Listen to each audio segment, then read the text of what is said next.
Repakol, kung bago ka lang dito sa channel ko, ako nga pala si Kuya Totoy.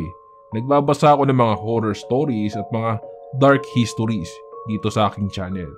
Kung gusto mo ng mga ganong content, don't forget to subscribe at i-click mo na ang notification bell para updated ka every time na mag-a-upload ako. Simulan na natin ang kwentuhan ngayong araw. Serye FM.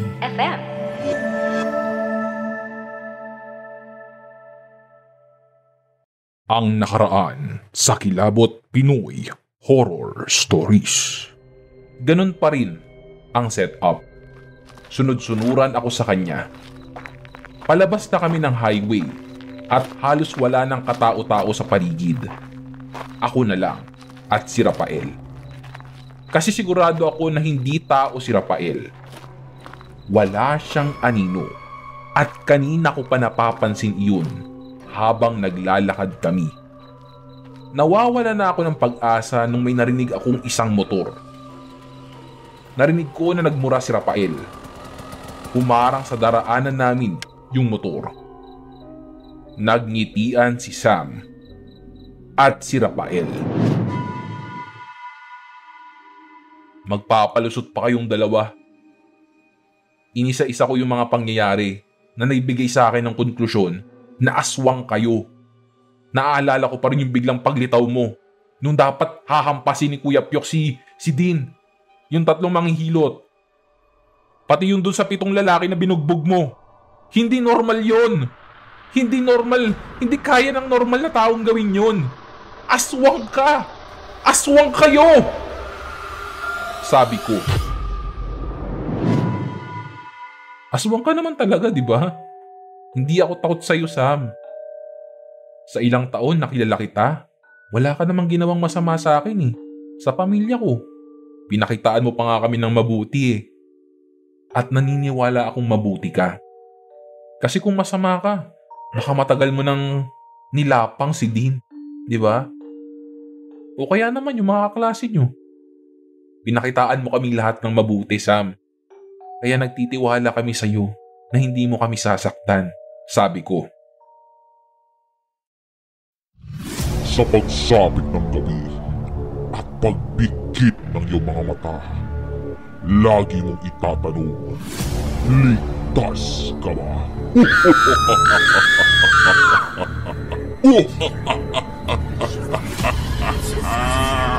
Kilabot na Pinoy Horror Stories.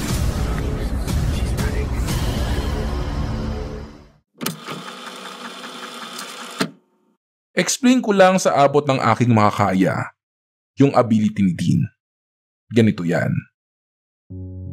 Ang nakuha nilang explanation ni Sam sa pagre-research na kapag ang isang tao o bagay ay may iniimit na malakas na energy tapos nahawakan ni Dean, nakikita niya ang past o ang future. Energy. Kunwari, ang cellphone. Ang saya-saya mo nung nabili mo yun. Lagi mong ginagamit. Parang napapas doon yung energy mo. Sa tao naman, ang malakas na energy ay negative emotion. Kaya madalas puro nakakatakot o nakakaiyak yung nakikita niya. Nalimutan ko na yung term na ginamit ni Sam pero parang may parte ng utak ni Dean na mas gumagana kaysa ibang part nito. Kumbaga, above average yung function ng part na yun. Pwedeng natitrigger yun sa mga nangyayari noon sa kanya o kaya naman ay namana niya ito. Si Sam naman ay may kakaibang abilidad. Napakabilis niyang kumilos. Pero mabait talaga siya. Aswang lang talaga. Hindi ko pa nakikita yung buong latay niya sa likod.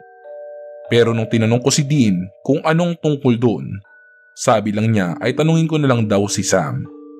Nung tinanong ko naman si Sam ay sabi niya lolo niya ang may gawa nun. Pero parang ayaw na niyang pag-usapan. Nagtataka pa rin ako kung paano niya nalaman na alam ko yung nangyari na kinuwento ni Bobby. Malakas ang kutob ko na nakakabasa rin siya ng isipan. Si Rafael, minsan Namamalikmata ako, lalo na kapag may ginagawa ako. Sa peripheral vision ko, parang nakita ko siya. Paglilingunin ko na ay wala naman. Pag nasa mataong lugar naman ako, parang namamalikmata ako na nakikita ko siya. Nung music festival nga dito sa amin, kasama ko si Dean. Alam ko na natakot din siya kasi nakita din niya si Rafael. Di man niya aminin pero nababakas sa kanyang mukha. Hindi ko alam kung anong kailangan niya kay Dean. Kung anong kailangan niya sa akin. Kaya minsan, hinihiling ko na sana hindi na lang umalis si Sam. Katulad kaninang madaling araw, habang nasa bus kami. Nasa NLEX kami nung makita ko sa daan si Rafael. Nasa pinakalikod kaming upuan. Si Dean ay nasa tabi ng bintana. Katabi niya si Kuya John. Ako naman ay kasunod ni Kuya Joey. Alam ko na nakita din siya ni Dean kasi bigla niyang isinara yung kurtina. Tinanong siya ni Kuya John kung bakit. Ang sabi niya, nakakita ako ng hator. Yung mga nasa harapan namin ay biglang tumawa. Pero alam kong si Rafael yun. Hindi ako pwedeng magkamali. Sigurado din akong hindi hator ang nakita ni Dean, kundi si Rafael. Fast forward. Mag-uundas na nung yayain kami ni Kuya Darius na pumasyal sa girlfriend niya. Dahil mahilig kami sa road trip, malayo yun sa amin. Sasakit talaga ang puwetan mo sa sobrang layo. Pero napapayag niya kami. Bali mga 1 day and 1 night kami mag-i-stay doon. Ako, si Kuya Darius, si Dean, si Lovely, tsaka si King King. Si Sam naman ay meron pang inaasikaso, kung kaya naman hindi ito nakasabay sa amin at sinabi na lang niya na susunod siya. Sakto naman na yung anak ni Dean ay nasa airmat niya. Pagdating namin doon ay syempre kumain kami kaagad.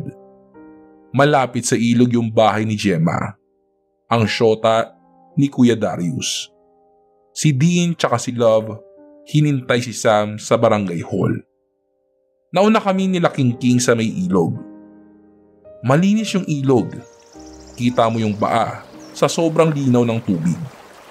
Wala kang diaper tsaka jackpot na makikita dito. Napakalinis ng tubig. Si Kuya Darius ay trying hard manghuli ng isda pero wala siyang mahuli. Ako naman, tapos sila Gemma ay nagsiligo na. Nung dumating sila Sam ay naligo na din sila. Maya-maya ay dumating din yung kapatid ni Gemma. May dala silang 4 kantos at gin bulag. Uminom kami maliban kay Dean dahil hindi na siya nag-iinom talaga. Dahil magagalit sa kanya si Kuya John. Nung medyo nagkaamats na kami, ay nagsimulang magkwento si Jerome, kapatid ni Gemma.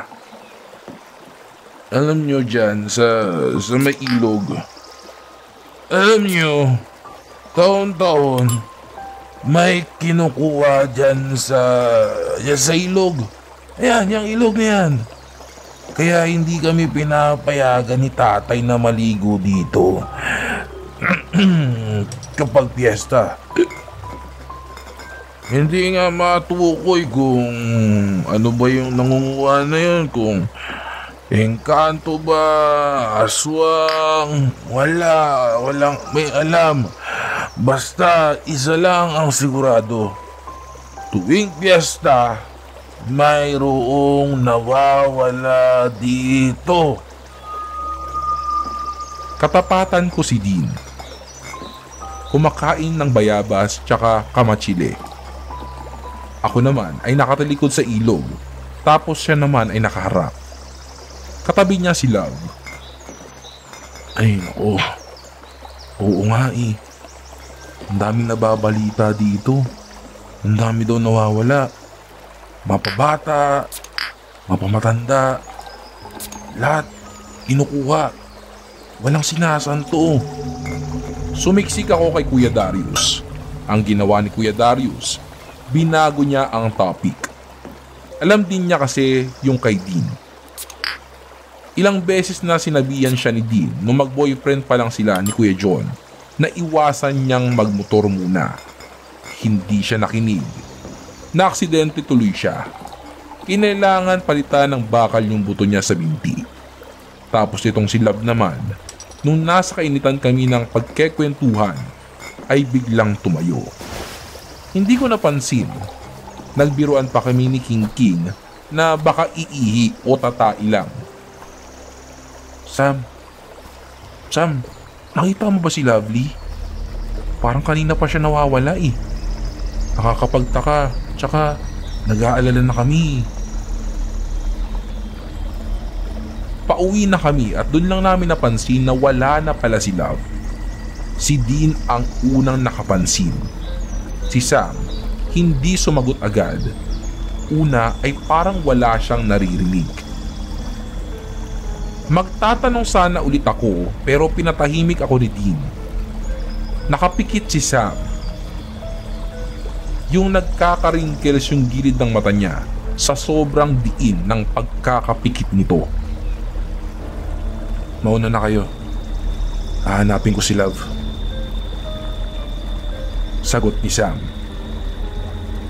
Nag-aalala sila pero kinalma sila ni Dean na okay lang. Hahanap lang daw sila ng matinong signal para matawagan si Love. May mali na talaga kasi yung cellphone ni Love ay nasa akin. Nasa loob ng bag ko. Kaya imbis na sumama pa uwing bahay nila Gemma, ay nagpaiwan ako, pati na rin si King King. Naggalit si Sam kasi bakit pa daw kami nagpaiwan. Idinahilan ko na lang na baka may mangyaring masama kay Love. Yari ako sa tatay niya na uncle namin. Malaking tao pa naman yun at baka bugbugin kami kapag may mangyaring masama kay Love. Si King King naman ay naiiyak na kasi syempre kapatid niya yun. Pinatahimik kami ni Sam tapos ay tumingala siya. Ang weird kasi para siyang may inaamoy. Saka siya naglakad patawid ng kabilang panig ng ilog. May part yung ilog na bababaw. Ang ginawa ko para hindi mabasa yung mga cellphone namin ay iniklian ko yung strap ng bag ko. Nakahawak sa akin si King King. Si Dean naman ay kay Sam. Kung sa amin ni Sam hanggang baba ng kwet lang namin. Yung sa dalawa ay hanggang bewang na. Nung makatawid na kami, ay tumakbo si Sam sa may mga puno. Andito siya. Nandito siya din. Pero, bakit wala siya? Naguguluhan kami. Tapos itong si King King ay bumitaw sa akin. Nag-iiyak na talaga.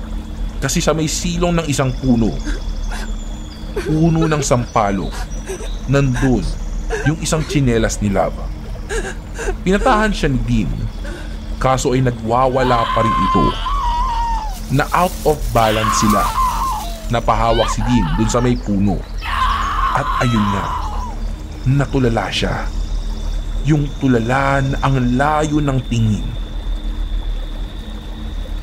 Maya-maya, bigla siyang suminghap. Parang nanggagaling sa ilalim ng tubig. Sam! Mangyak-nyak na siya. Bakit? Si Sam pailing-iling. Tapos hiniram niya ang cellphone ko. May tatawagan siya. Kaso nga lang ay wala pala akong load. Buti na lang si Dean ay mayroon pang load. Halos matimbuwal ako nung malaman ko kung sino ang tinawagan niya. Paeng, pumunta ka dito, sabi ni Sam. Sumagot sa kabilang linya si Rafael. Sige, text mo sa akin yung location. Punta ako dyan.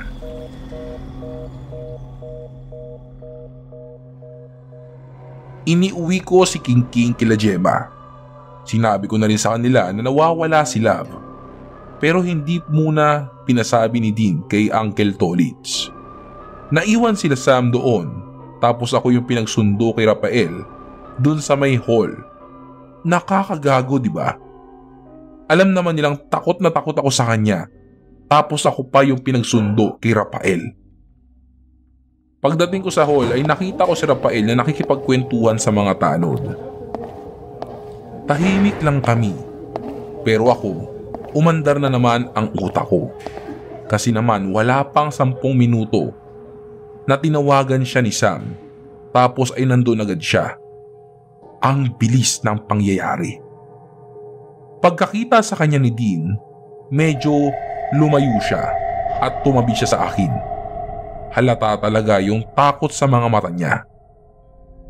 Ay, ano ba yan, Sam? Ang simple-simple lang nito. Hindi mo kayang gawin? Tanong niya kay Sam na parang nang aasar pa. Oh, edi ikaw na magaling, sabi ni Sam. Ikaw na nga itong inistorbo ako, tapos ikaw pa yung ma-pride. Ayoko na nga, sayang oras ko sa inyo, sabi ni Rafael. Nag-walk out siya. Nasa kabila na siya nung umapila si Dean. First time kong marinig na sigawan niya si Sam. Sam naman eh! Ano ba? Tapos ay humabol siya kay Rafael, pero hinila niya ako. Natatakot din kasi siya. Kuya, hindi naman po si Sam nagpapunta sa'yo dito.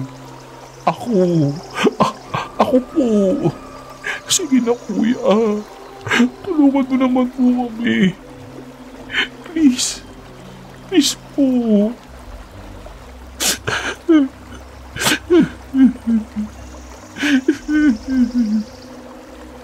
Kung kaya ko lang sana, sinapa ko na sana siya. Kaso takot talaga ako sa kanya. Nanunuya ang itsura niya nung bumalik siya. Parang iniinsulto niya si Sam. Hinawakan niya yung puno na nahawakan ni Dean. Kung may makakakita sa amin na ibang tao, ay iisipin nyo na baliw si Rafael. Kasi nagsasalita siya na parang may buhay yung punong kaharap niya. Ibalik mo na yung bata. Titigil siya na parang may pinapakinggan. Ano bang masamang ginawa niya sa'yo? Oh, ganun naman talaga. Sige na, ibalik mo na. Sige na. Ano bang gusto mo? Hindi pwede? Hindi. Habang nagpapasensya pa ako sa'yo, huwag mo akong bisitin. Ha? Kung hindi, hihilahin kita dyan. At saka, hihilahin ko yung bayag mo. Ano? Sige. Mamaya, pagkabalik mo sa bata.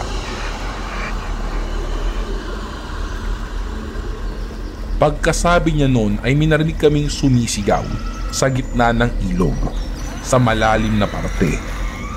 Si Love, hanggang leeg niya ang tubig. Papunta pa lang sana ako ay nakita ko na agad na nandun na si Sam upang iligtas si Love. Ang bilis niya. Sobrang bilis. Iniuwi namin siya kila Gemma. Hindi pa siya makausap ng matino. Nung medyo okay na siya, tapos ay nakatulog na si Love, saka ko na-realize na wala si Dean. Pati si Rafael. Si Sam naman, hindi makaalis kasi kinakausap siya ng tatay ni Gemma. Pero halata sa mukha niya na parang kating-kati na siyang umalis. Kasi nung makita niya ako ay tinanguan niya ako. Parang alam na niyang hahanapin ko si Dean. Pababa pa lang ako ng hagdan, pababa sa ilog, ay nakasalubong ko na si Dean tsaka si Rafael. Padapit hapon pa lang kaya kita ko pa na putlang-putla ang mukha ni Dean. Dean, saan ka ba nang galing? Nag-aalala kaming lahat sa'yo. Bakit ka ba nagpaiwan? Bakit hindi ka sumunod agad? Alam mo bang kahit ako, takot na takot? Akala namin may nangyaring masama na sa'yo. Napayakap ako kay Dean dahil sobrang nag-aalala ako sa kanya. Pumagit na ako sa kanila kasi feeling ko any moment magko-collapse na si Dean. Puting manok, dalhin niyo dun sa may puno ng sampalok mamaya, sabi ni Rafael. Akala ko ay aalis na siya pero hindi pa pala. Hindi siya pinaalis ng magulang ni Gemma. Patay gutom na lalaki. Kulang na lang, maubos niya yung kanin sa kaldero. Si Love hindi na kailangan magsalita kasi nung hawakan siya ni Dean, nakita na niya ang lahat ng pangyayari. Kababalik lang ni Sam, siya ang naglagay ng puting manok na binili ni Kuya Darius sa kapitbahay nila Gemma. Nagyoyosi kami noon sa may treehouse. Doon kami matutulog. Nanonood ng TV sila kuya, tapos kami naman nasa parang balcony ng treehouse. May tumawag sa kanya. Imbis na ilog yung makita niya, parang puno ng bulaklak yung nakikita ni Love. Sabi ni Dean. Naengkanto siya? Tanong ni King King. Parang ganun. Sabi ni Dean. Hindi ito yung unang beses na nangyari ito sa kanya. Sa school, madalas na lutang siya, di ba? Pagtatanong ni Dean. Tumango si King King. Lapitin siya. Naakit sila sa buhok niya tsaka sa kutis niya. Dapat magpagupit siya. Tumingin kaming lahat kay Rafael. Tinext ko si Dean na parang hindi ko kayang matulog nakasama si Rafael. Pero nireplyan niya ako na nandun naman daw si Sam. Pero napansin ko kay Sam ng mga oras na iyon na tahimik siya. Hindi kumikibo tsaka hindi nakadikit kay Dean. Pagbalik namin sa amin, parang walang nangyari kay Love. Nagpagupit na rin siya. Yung maikli ang buhok. Bobcat yata ang tawag doon, Kuya Totoy. Hindi din ako natulog buong gabi kasi natatakot ako baka lapain ako bigla ni Rafael. Kaya pagdating ko ng bahay, bagsak ako agad sa sobrang pagod.